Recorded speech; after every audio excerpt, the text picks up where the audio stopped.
မြန်မာနိုင်ငံတဝန်းမှာငလျင်ကြောင့်တည်ဆုံးသူ3514ယောက်ရှိလာပြီးဒဏ်ရာရရှိသူ4809ယောက်ထိရှိလာတယ်လို့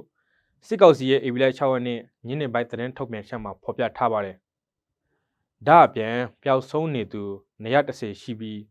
အပျက်စီးတွေကြားမှာပိတ်မိနေသူ653ယောက်ကိုတော့အသက်ရှင်လျက်ရှာဖွေကယ်ဆယ်နိုင်ခဲ့တယ်လို့စစ်ကောင်စီကဆိုပါတယ်။လက်ရှိမှာငလျင်ကြောင့်အရေးပေါ်အကူအညီလိုအပ်နေသူတွေစီလူသားချင်းစာနာမှုအကူအညီတွေ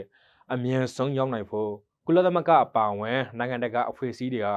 စစ်ကောင်စီကိုတိုက်တွန်းနေကြပါတယ်။နိုင်ငံတော်ရဲ့မှာလက်ရှိအချိန်ထိရှာဖွေကယ်ဆယ်မလုပ်နိုင်သေးတဲ့နေရာတွေအများပြားကျန်နေသေးတယ်လို့ကယ်ဆယ်အဖွဲ့တွေကတော့ပြောဆိုနေတာတွေလည်းရှိပါတယ်။ငလျင်အပျက်စီးတွေကြားမှာကုညီကယ်ဆယ်တွေဆက်လုပ်ဖို့စစ်ကောင်စီရဲ့ကက်တန်းမှုတွေရှိနေတယ်လို့ဒေသခံတွေကပြောဆိုနေကြပါတယ်ခင်ဗျာ။